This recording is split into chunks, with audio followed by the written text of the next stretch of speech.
Hello and welcome. Our top focus today is Nigeria. It is D-Day for President Bola Tinubu. After days of mobilization, young Nigerians are hitting the streets to protest against his administration, despite warnings and concessions. Protests have erupted in major Nigerian cities, including the capital, Abuja, the largest city, Lagos, and the second largest city of Kano. Police fired tear gas to break up hundreds of protesters rallying in the cities. Tensions rise in the capital, Abuja, with police firing tear gas to disperse the protesters. Police insist the protesters must stay within the Moshood Abiola Stadium. The protesters and police have already expressed differing opinions on the court order that limited the End Bad Governance demonstrations to the stadium. In the commercial capital of Lagos, protesters marched towards the government house under the watchful eye of armed policemen. Security was tight in all major cities ahead of the protests, with the deployment of armed security personnel. In Kano, reports say police fired live bullets to break up several hundred protesters. As per government officials, protesters have set the gatehouse of the Nigerian Communications Commission ablaze here. Demonstrators also tried to light bonfires outside the governor's office, after which the police began driving the protesters back. The young protesters have been inspired by the month-long anti-government rallies in Kenya, and in a similar way, they have been planning protests in Nigeria. For days, they have been mobilizing rallies on social media using the hashtag #EndBadGovernmentInNigeria. Do something now before it leads to that. Let those people on top do something. Let our president do something before it leads to that. Me, I don't want war, and I don't want anything that will bring all damages or life for life to be wasted. I don't want it. So let them do something about that area, so that's what happened in Kenya will not happen in Nigeria also. Protesters are demanding an end to the cost of living crisis, as food inflation has climbed over 40% in Nigeria, while the fuel prices have tripled since Tinubu took charge in May of last year. This after a very controversial move where he scrapped the fuel subsidies, while demands also include full transparency and accountability in governance. It's inexpensive in the market. Nigerians are suffering, Nigerians are hungry, Nigerians are angry. As you know, in Nigeria today, a lot of people are unemployed. The issue of insecurity in the north and the southeast continues to increase every day. So we are here to just make our grievances known to the federal government. On the eve of the protests, government officials urged people to reject the rallies as they listed new aid offered to reduce economic pain, including raising the minimum salary levels, delivering grains to states across the country, and aid to the most needy. Tinubu government has scrambled to avert the unrest in the days leading up to the protests. The government also announced new jobs in the state-run oil firm for the first time in nearly a decade, while it has sought more time to end the economic hardships. The president earlier warned Nigerians not to join the sinister protests. Similar warnings came from the army and the police chief. Officials say they are wary of the dangers associated with demonstrations that are vulnerable to being hijacked by criminals. Nigeria's State Security Service has alleged that the protests were intended to undermine the government and plunge the country into chaos. But despite all the efforts, protesters have commenced their rallies, which are reportedly planned to last until the 10th of August. Will these rallies plunge Nigeria into chaos, as they have done in Kenya? And what challenge will they pose to the Nigerian leadership? To discuss this further, we have with us Chris Kwaja, who is a political analyst, joining us live from Abuja. Thank you for being with us. Thank you very much. Could you explain in detail the reasons behind this anger against the Tinubu government, and why exactly are people out on the streets? Thank you. What you see today happening in Nigeria is not new in terms of civic action, in terms of citizens demonstrating their own freedom of assembly to demand accountability from the same government that they elected. In 2012, we had the Occupy Nigeria protest. In 2021, we had the NSAS protest. All these protests were citizens' way, citizens' constitutional right in demanding accountability from government. Today, the End Bad Governance hashtag, as you see under the Tinubu administration, is meant to engage government to look at the plight of citizens at three very important levels. The first is rising poverty, the second is rising inequality, and third is rising unemployment in a country where you are having about 200 million citizens. Now, on the part of government, the question is citizens need to be patient because government is all out to ensure it addresses or meets their demands.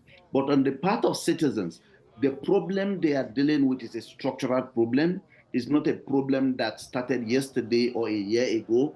It's a problem that has been there. And government needed to have, particularly the Tinubu administration, citizens are saying President Tinubu himself has been a civic activist. He has led protests against bad governance. Under his administration, they expect a clear departure from the past. They expect government to be forthcoming. They expect government to be prepared when it comes to dealing with all the fundamental issues that made them to give him their trust. Their trust is because absolutely. they saw in Chris, let me interject there. Now, the protests have begun despite the warnings and the requests by the government for people to not hit the streets. Can the Nigerian government still manage to contain these protests? The Nigerian government can manage the protests. First, it's for it to unveil and implement policies that will affect majority of the citizens. Many of the policies that have been put in place are not targeting the vulnerable populations in the village. They are more for the federal civil servants, for the state civil servants. Those that are not opportune to be working for government are saying, where do we stand when it comes to dealing with rising inflation that has gone or skyrocketed to over 300%? Where do we go to when it comes to access to medical facilities and our ability to even pay for services in the hospitals? Citizens are dying in these hospitals because they are not able to pay for tests. They are not able to pay for medicines. They are not even able to transport themselves to these hospitals. These are issues that they feel government need to address frontally. And on the part of the Tinubu administration, I believe something can be done in terms of responding proactively and speedily with some of these issues. It is not just enough to say a bag of rice is now 40,000. How many people have access to even the 40,000 to buy a bag of rice? Unfortunately, statements coming from some of the leaders is also not helping matters. When you listen to, let's say, the Minister of the FCT, the Senate President telling Nigerians that when you protest, we'll be in our houses eating, such statements are responsible for the rising anger that we see. I believe the president himself can calm the nerves of citizens. You need to come out and speak to these citizens as the father of the nation, as someone that has passed through what they are passing through today. Right. And what role has the opposition parties and especially the youth played in organizing and supporting these protests? They have pushed forward, reiterating their right to peaceful protest, as you've mentioned. Typical of every democracy across the world, citizens have the right to demonstrate. Opposition parties have the primary responsibility of critiquing government policies with a view to providing alternative pathways to dealing with the problems that they see.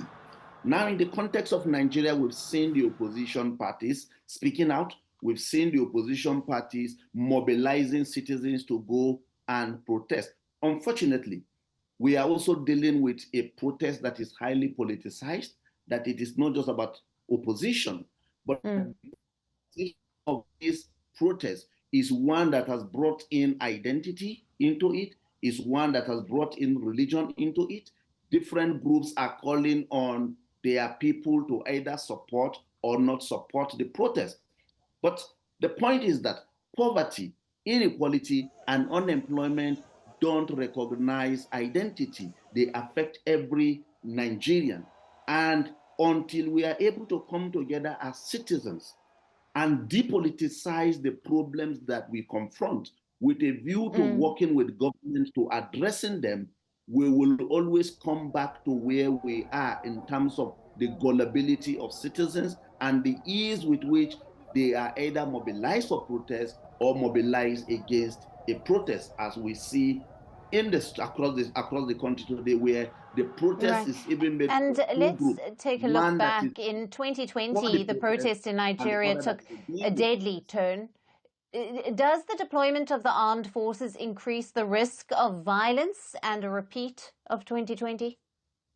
The use of deadly force in containing protests, if not managed carefully and strategically, will end up adding more injuries to a problem that we are already confronted with. As it stands, there are reports that people have been killed, people have been injured, and all these are always linked to the way or the behavior of the security agents. But it is also important to note that criminal groups will always want to take advantage of such a situation to loot. And in that context, the security agents have a duty to protect property of citizens who might have locked up their shops or their buildings or their property, wherever these properties are, just to allow for peaceful protest. So it is important for government to also caution security agents in order to ensure that they adopt more non-kinetic measures in responding to the protests. Right. Chris, thank you very much for being with us on Firstpost Africa. Thank you for bringing us the latest on the situation in Nigeria. Thank you.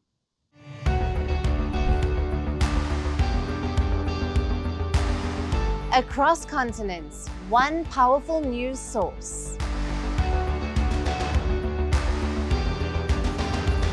Bringing you diverse perspectives on the issues that matter.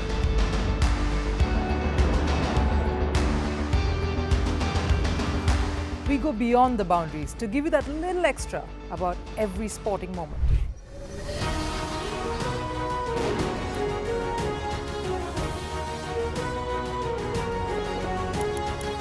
So thank you for making Firstpost 5 million strong. We're counting on your support, and you can trust us to bring you the news unfiltered and unvarnished.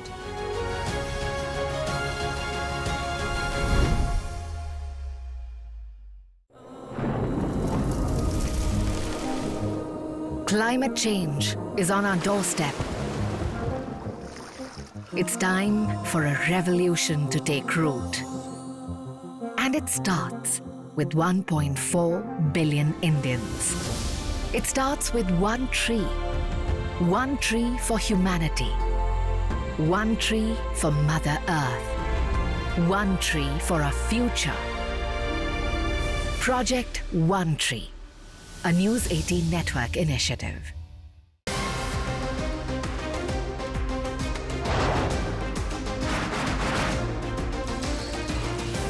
On the today, the T20 World Cup bandwagon has moved across to the West Indies. What can you expect from this?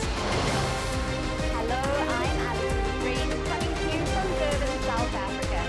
Today we have a special show. Start with a report on India's shifting nuclear posture. The first time since India officially became a nuclear power. Hello and welcome to Firstpost America. I'm Aaron Ham, coming to you live from the nation's capital, Washington, D.C.